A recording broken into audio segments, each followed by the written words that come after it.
추위 가운데 한 주일 고생 많으셨죠? 바깥은 바람이 차고 또 매섭지만은 교회 안은 얼마나 따뜻한지 모르겠습니다. 하나님의 그 따스한 사랑의 품에 안긴 듯이 또 성도들의 그 따뜻한 이 사랑의 교제로 인해서 얼마나 이 안수일이 더욱더 좋은지 모르겠습니다. 오늘 참여하신 우리 모든 분들을 진심으로 환영합니다. 올 한 해는 나에게 어떤 한 해였습니까? 정말 한 해가 새로운 하나님의 은혜와 축복 안에서 정말 영원히 잊을 수 없는 그런 보람 있는 한 해였습니까? 아니면 그저 그렇게 보내는 한 해였습니까? 세월의 속도가 점점 더 빠르게 느껴집니다. 돌아보면 아쉬운 것이 많고 허전하지만은 그래도 하나님의 돌보심과 베푸신 은혜를 생각하면 얼마나 감사하고 얼마나 정말 기쁜지 모르겠습니다. 시간의 매듭은 참으로 신비합니다. 한 시간, 하루, 또 한 주일, 한 달, 1년. 알고 보면은 그 시간의 길이는 다 똑같습니다. 차이가 없지만은 이런 시간의 이 매듭을 통해서 우리의 삶이 변화되고 또 우리의 생각이 향상되고 새로운 기회와 동기를 갖게 되는 것이 놀라운 하나님의 은혜요 축복인 것 같습니다. 세월의 속도가 사람의 나이에 따라서 다르게 느껴진다고 합니다. 인간의 수명은 한정되어 있기 때문에 그 끝에 가까이 가면 갈수록 그 속도가 점점 더 빠르게 가속력이 붙어가지고 훨씬 더 빠르게 느껴지는 것입니다. 김달진 시인은 이렇게 표현을 했습니다. 10대에는 기어가는 것처럼 그렇게 가고 20대에는 걸어가는 듯하고 30대에는 뛰어가는 듯하고 40대에는 수레를 타고 가는 듯하고 50대에는 말을 타고 가는 듯하고 60대에는 날아가는 듯한다. 공감하시죠? 그리고 이제 60부터는 해마다 늙고 70부터는 달마다 늙고 80부터는 날마다 늙고 90부터는 때마다 늙고 100세부터는 분마다 늙는다. 정말 그런 것 같습니다. 이것이 우리가 이 땅을 살아가는 삶의 모습입니다. 이런 우리 인생들에게 오늘 하나님의 말씀을 통해서 귀한 권면을 찾고자 합니다. 우리 다 함께 시편 90장을 펴겠습니다. 시편 90장 10절부터 12절 교독하겠습니다. 우리의 연수가 70이요 강건하면 80이라도 그 연수의 자랑은 수고와 슬픔뿐이요 신속히 가니 우리가 날아가나이다.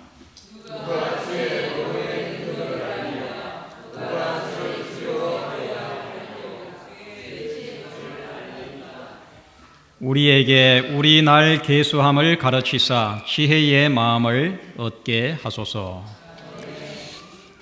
여러분 시편 중에 이 90장은 아주 특별한 장입니다. 이 시편 90장의 저자가 누굽니까? 하나님의 사람 모세의 기도 그렇게 되어 있습니다. 시편의 대부분은 다윗이 지은 시인데 유일하게 시편 90장은 모세가 지은 시입니다.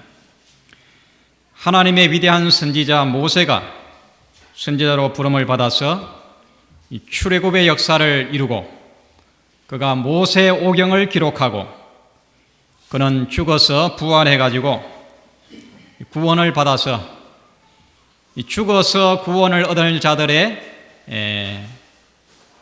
이 표상으로 그는 지금 하늘에 있습니다. 그처럼 위대한 하나님의 종 모세가 우리의 인생에 대해서 기록해 놓은 시편이 바로 90장입니다. 오늘 우리 모두가 이 위대한 시편을 통해서 인생의 참 의미를 깨닫고 나이를 계산할 줄 아는 지혜와 믿음을 배우게 되기를 간절히 바랍니다. 오늘 이 본문을 통해서 첫 번째로 우리 인간은 유한하지만 우리 하나님은 영원하십니다. 우리의 연수가 70이요 강건하면 80이라도 그 연수의 자랑은 수고와 슬픔뿐이요 신속기간이 우리가 날아가나이다. 이 말씀을 공동번역에서는 이렇게 했습니다.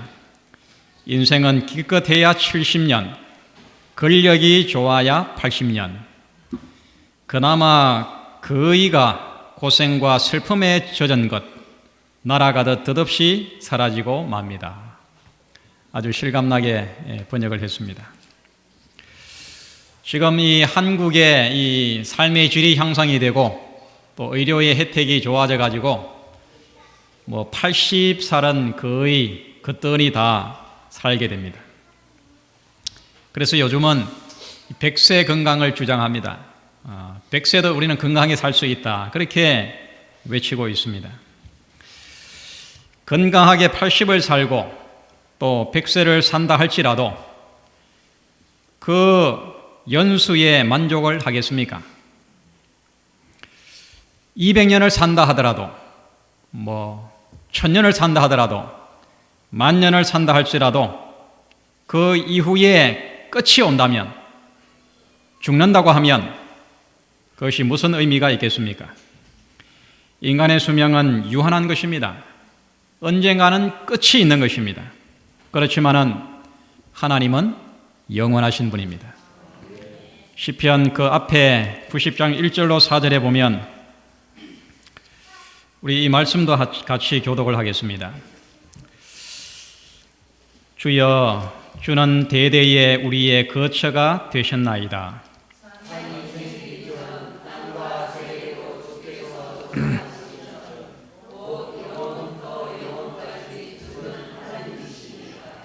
주께서 사람을 티끌로 돌아가게 하시고 말씀하시기를 너희 인생들은 돌아가라 하셨사오니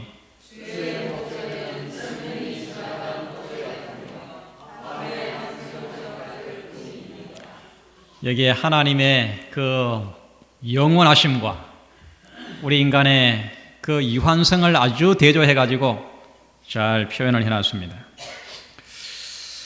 인간의 유한성과 하나님의 무한하심에 대해서 여러분 생각을 많이 해보셨습니까? 여러분 영원이라는 것이 무슨 뜻입니까? 영원히 죽지 않고 산다. 그것이 여러분 상상이 됩니까? 성경에 보면 인간의 수명이 기록되어 있습니다.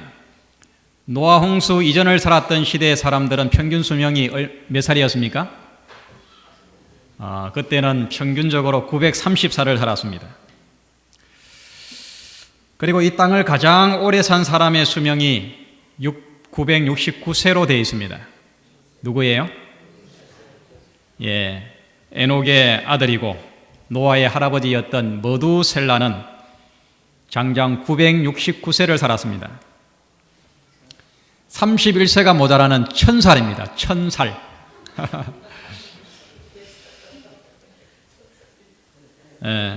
천년이라고 하면 여러분 지금부터 1000년 전이면 언제일까요?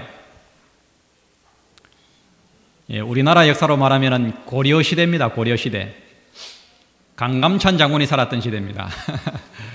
세계 역사적으로 말하면 중세 시대입니다.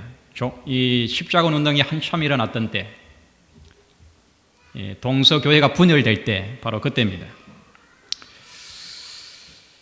그때 사람이 지금까지 살아있다고 하면 여러분 참 재밌겠죠. 강감찬 장군이 지금 살아있다면 참 얼마나 재밌겠습니까? 이것도 대단한데 1000년을 산다고 해도 이것은 참 대단한 일인데 여러분 그렇게 산다고 해도, 그렇게 장수하고도 결국에 죽는다고 하면 그것은 크게 의미가 없는 것입니다. 우리는 이 영원이 무슨 뜻인지를 좀 생각해 봐야 됩니다.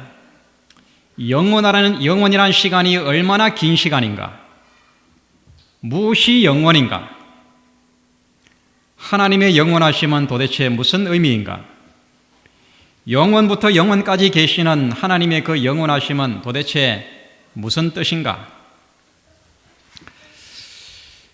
이 시간의 이 영원을 우리가 좀 이해를 하려고 하면 이것을 좀 설명하면 이해가 될 것입니다.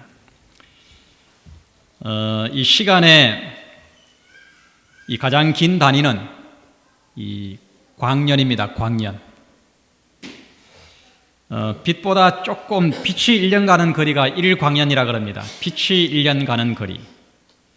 빛이 얼마나 빠른가 하면 째깍하는 사이에 1초에 빛이 지구를 7바퀴 반을 돕니다. 이런 빛의 속도로, 이 광년의 속도로 우리 지구에서 달까지 가면은 얼마가 걸리냐 하면은 빛이 1.3초면은 빛이 갑니다. 9,300만 마일 그 거리인데 빛이 1.3초가 걸립니다.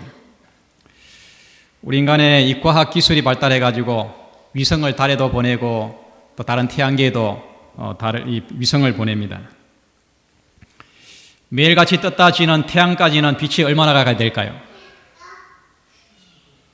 8분 19초가 걸립니다. 태양까지의 거리는 8분 19초입니다. 빛의 속도로. 토성까지는, 이 태양계에 속해 있는 토성까지는 얼마가 걸리냐 하면은 1시간 20분을 가야 됩니다. 빛이 1시간 20분. 이제 태양계를 벗어나 가지고 북극성까지는 빛이 얼마를 가야 되냐 하면은 800광년을 가야 됩니다. 800광년. 밤하늘에 번쩍이는 이 북극성의 그 빛은 800년 전에 비친 빛이 지금 지구에 오는 것입니다. 800년 전에. 이 오리온 성자, 여러분 아시죠? 하늘에 보면은 별이 3개가 나란히 3대성이 있고 그 주변으로 돌아가면서 이렇게 마른 꼴로 된 그 오리온 성자까지는 1500광년을 가야 됩니다. 1500광년. 이 안드로메다 대성운까지는 210만 광년을 빛이 가야 됩니다. 현재 과학자들이 발견한 가장 먼 별, 인간의 이 망원경으로, 천체 망원경으로 관측되는 가장 멀리 있는 별까지는 100억 광년을 가야 된다고 합니다. 100억 년. 100억 년. 예, 1000년도 긴데 억합니다. 억. 좀 상상이 가지 않습니다. 여러분, 이 불교에서도 어떤 이 시간의 이 설명을 이 급이라고 하는 그런 단위로 설명을 합니다. 1급. 1급의 시간은 얼마만한 시간이냐 하면 스님이 성복을 입고 그 성복으로 바람을 일으켜가지고 산더미만한 바위를 따라서 없어지게 하는 그 시간이 1급입니다. 1급. 1급. 그러니까 너무나도 긴 시간을 그렇게 불교에서 설명을 합니다.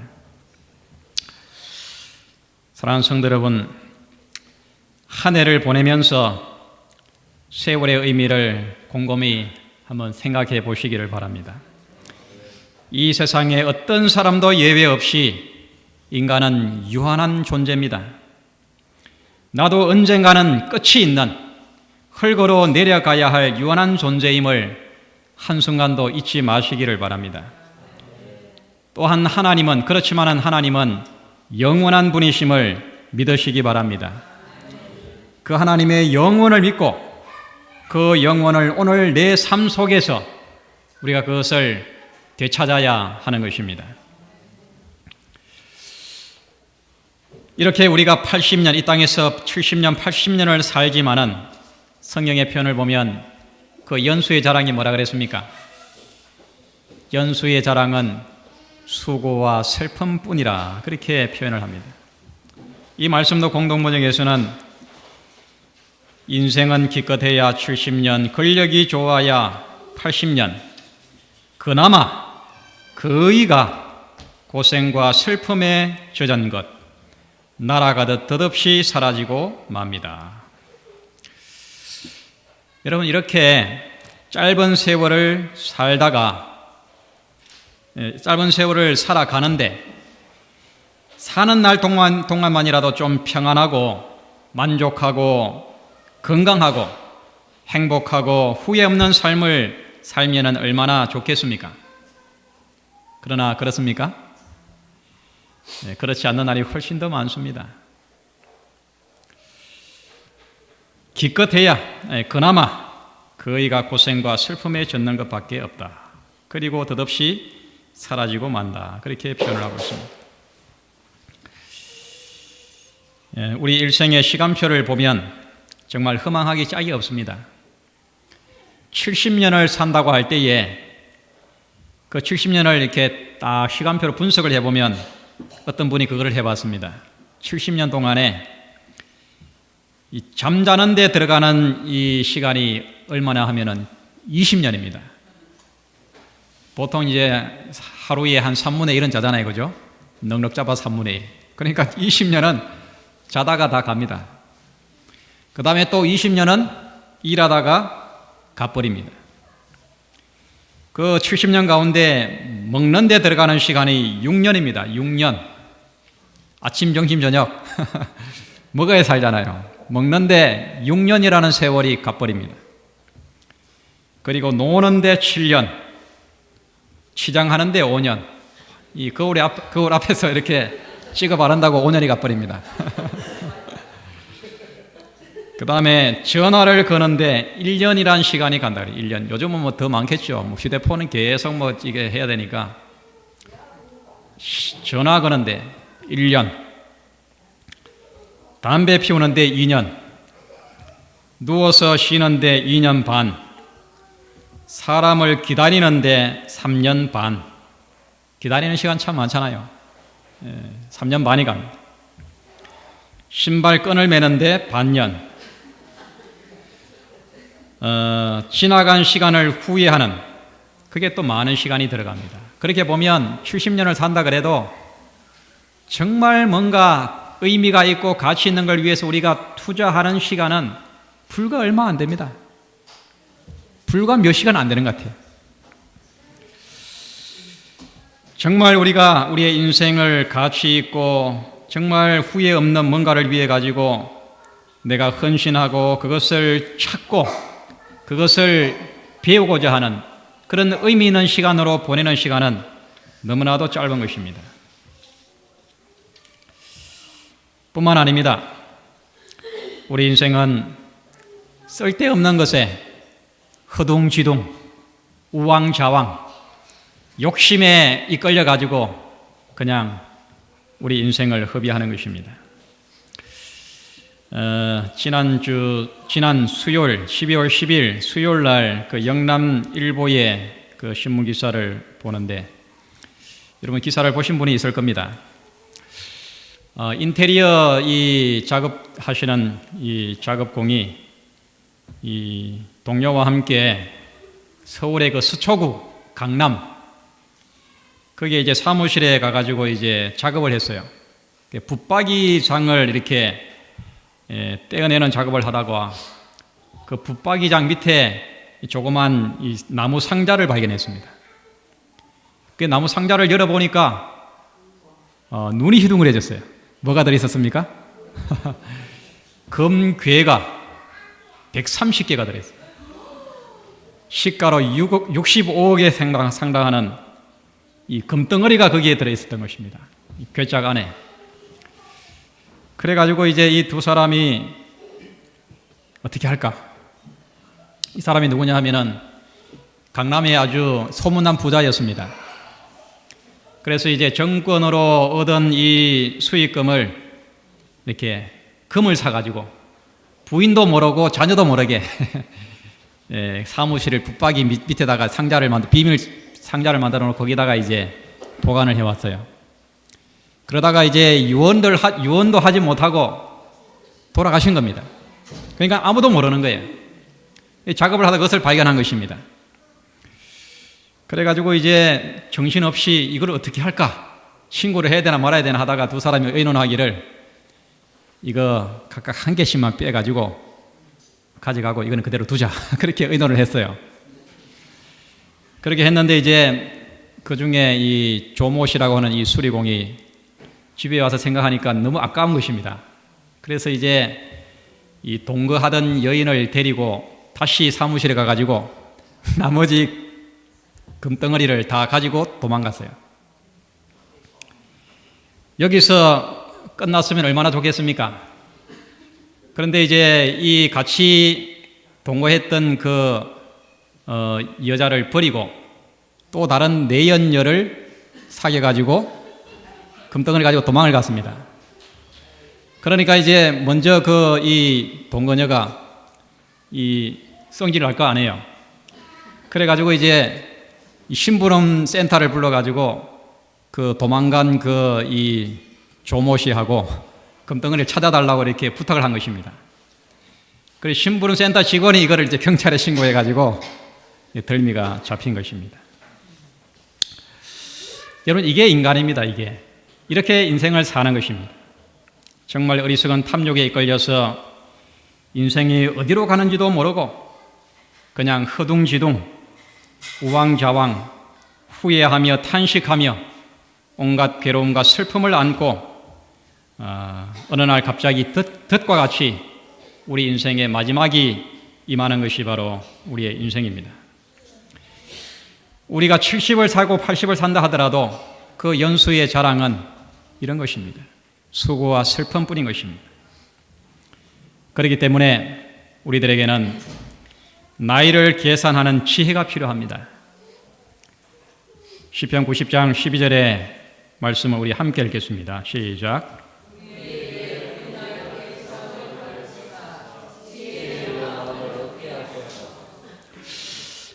공동 번역은 이렇게 번역합니다. 우리에게 날수를 제대로 헤아릴 줄 알게 하시고 우리의 마음이 지혜에 이르게 하소서. 우리의 인생을 좀 제대로 계산할 줄 아는, 나이를 셀 줄 아는 그런 지혜를 달라. 현대인의 번역에서는 우리의 인생이 얼마나 짧은지 헤아릴 수 있게 하셔서 우리가 지혜로운 마음을 얻게 하소서.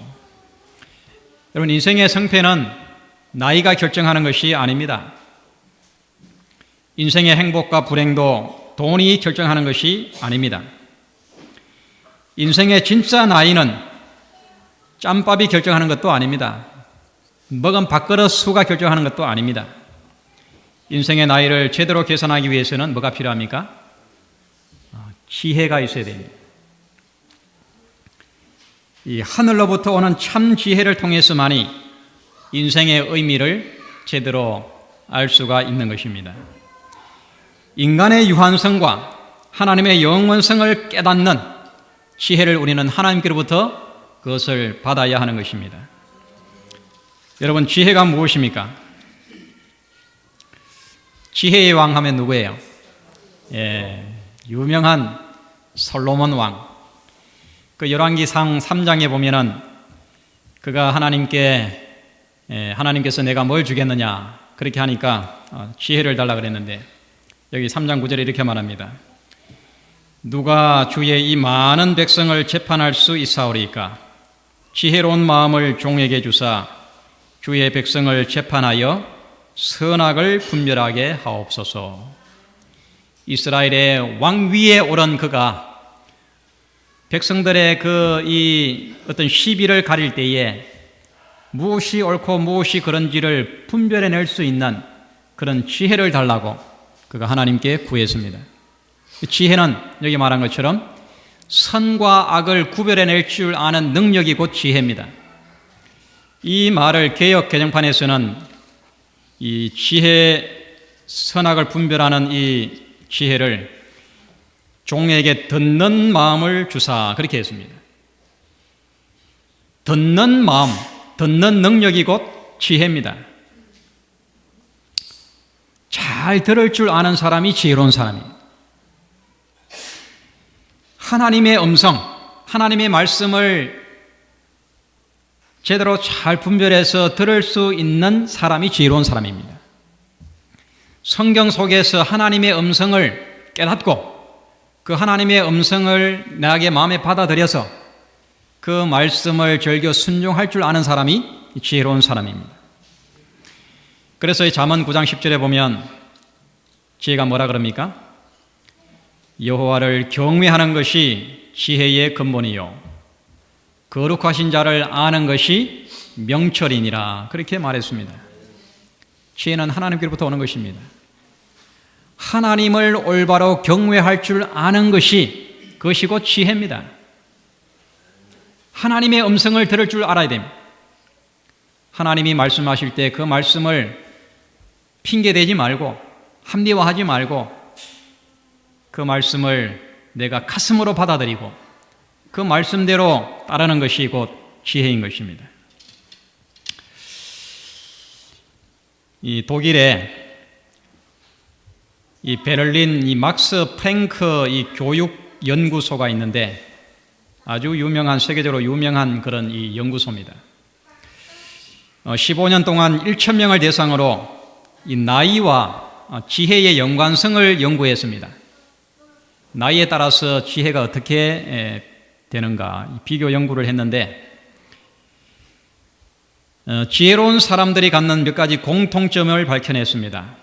그것은 뭐냐 하면 지혜로운 사람들은 대부분이 역경을 극복했거나 고난을 경험한 사람이 지혜로운 사람이었습니다. 전혀 고난이 없이 역경이 없이 산 사람들은 반대로 지혜가 적었습니다. 이 가난한 환경에서 자란 사람들과 또 일찍 인생의 어두운 단면을 체험한 사람들이 평탄한 삶을 살아온 사람보다 훨씬 더 지혜로웠습니다. 또한 다른 하나의 특징은 뭐냐 하면은 이 개방적이고 창조적인 사람이 나이가 들수록 더 지혜로운 사람으로 이렇게 변해 갖는 것을 발견하게 됐습니다. 이 개방적이고 좀 창조적인 사람이 나이가 들수록 지혜로워졌습니다. 그래서 이 연구소의 결론은 이것입니다. 인생의 문제를 깊이 생각하는 사람들이 지혜로운 사람이 되었다. 삶이 무엇인지를 깊이 좀 생각하면서 사는 사람들이 지혜로운 사람이었다. 그렇게 말했습니다. 반대로 고집이 세고 또 마음이 괴팍한 사람들은 나이가 들수록 지혜가 없어지고 점점 더 주위 사람들로부터 신용이 약해졌다. 그런 연구 결과를 밝혀내게 됐습니다. 하나님께서는 우리가 지혜로운 사람이 되기를 원합니다. 하나님을 온전히 경외할 줄 아는 하나님의 음성을 즐겨 들을 줄 아는 그런 사람들이 되기를 원하는데 그렇게 되도록 하기 위해서 때때로 하나님께서 우리들에게 뭘 주십니까? 고난을 주십니다. 시련을 주십니다. 왜냐하면 그렇지 않으면 그런 지혜를 얻을 수 없기 때문에 행복한 삶이 될 수 없기 때문에 만족한 삶이 될 수 없기 때문에 우리들에게 아픔을 주십니다. 그 아픔을 통해서 우리는 인생의 참 지혜, 하나님을 경외할 줄 아는 그런 참 지혜를 얻게 됩니다. 어느 영성가가 이렇게 고백을 했습니다. 삶은 개인의 사사로운 일이 아닙니다. 내 한 사람 편안하고 부족함이 없이 그냥 사는 것, 이것이 인생이 아닌 것입니다. 삶이란 사람이 신의 시간을 가지고 이루는 일이요 신의 세계를 가지고 해내는 일입니다. 위로 하나님과의 어떤 이 관계가 연결되지 않으면 우리는 삶이 무엇인지, 우리 인생의 정말 참된 만족이 무엇인지를 우리가 도무지 알 수 없는 사람들입니다. 신의 시간을 가지고 이루는 일이요 하나님의 영원한 시간, 비록 우리가 유한하지만 하나님의 영원한 시간을 우리가 깨달을 때, 영원성을 깨달을 때 우리는 비록 유한하지만은 우리의 삶에 진정한 어떤 의미와 가치와 목적을 깨닫게 됩니다. 그리고 신의 세계를 가지고 해내는 일입니다. 우리가 하나님의 영원성을 깨달을 때 우리는 이 땅에서 하지 못할 일이 없습니다. 어떤 고난도, 어떤 아픔도 능히 이길 수 있는 그런 힘을 얻게 됩니다. 여러분, 인생의 나이를 계산할 줄 아는 하나님의 지혜를 구하시기 바랍니다. 하나님께서 성경을 통하여 나에게 하시는 말씀을 들을 줄 아는 마음의 귀를 가지게 되기를 바랍니다. 그리고 그 말씀에 믿음으로 절겨 순종하는 생애가 되기를 바랍니다. 1923년에 미국의 시카고의 에지워터 비치 호텔에서 아주 중요한 모임이 있었습니다. 그 모임에 참석한 사람들은 세계에서 가장 성공한 이 9명의 저명인 인사들이 모였습니다. 1923년 그 당시에 세계에서 가장 성공한 9사람이 모여가지고 어떻게 성공을 했고 어떻게 돈을 벌었고 어떻게 출세를 했다, 이제 서로의 경험을 고백하면서 아주 의미 있는 시간을 보냈습니다. 그리고 나서 25년이 지났습니다. 어떻게 됐을까요? 1923년에 그런 모임을 당시에 가장 세계적으로 성공한 이 9사람이 모여서 서로의 어떤 성공 실화를 서로 이렇게 나누고 나서 25년이 지난 이후에도 그들이 가장 성공한 사람이었을까요? 그 중에 한 사람이었던 이 철강 회사의 사장은 회사가 파산이 되고 죽기 전 5년에는 빚으로 도망을 다니는 신세가 됐습니다. 이 공익회사의 사장은 법정으로부터 도망을 다니다가 외국에서 빈털터리로 죽었다고 합니다. 가스회사의 사장은 정신 이상자가 되었고, 맥주회사의 사장은 가장 많은 부채를 안고 그도 외국에서 죽었고, 뉴욕 정권의 거래소 소장은 싱싱형무소에서 형을 살다가 겨우 석방이 되었고, 국세청 산업은행장은 자살을 했고, 또 월스트리트의 가장 큰 주식 판매자도 자살을 했고, 특허공사 사장도 자살을 했습니다. 그리고 정부의 한 강요가 참여를 했는데 그도 감옥을 옥살이를 하다가 추록을 하고 그나마 그는 집에서 사망을 했습니다. 이것이 그들의 마지막이었습니다. 비록 그들은 출세를 하고 돈을 벌고 성공하는 비결은 알았지만은 인생을 셀 줄 아는, 인생을 계산할 줄 아는 그런 참 지혜는 그들이 갖지를 못했습니다. 사랑하는 성도들이시여, 이제 묵은 해를 보내는 아쉬움과 허전한 만큼이나 기대와 설렘과 희망이 가득한 새해를 준비하시기 바랍니다. 그렇게 하기 위해서는 인생의 나이를 계산할 줄 아는 하나님의 지혜가 있어야 합니다. 인생의 연수보다, 부귀나 재물보다, 사회적인 신분이나 평판보다 더욱 중요한 것은 인생의 방향입니다. 내 인생이 어디를 향해 있는가? 흙으로 내려가는 유한한 인생인가? 아니면 저 영원을 향하여 초점을 맞춘 믿음과 소망의 생애인가? 우리 모두가 하나님의 영원한 세계를 향해서 한 해 한 해 점점 더 가까이 다가가는 그런 복된 우리 칠성교회 모든 성도들 되시기를 간절히 바랍니다.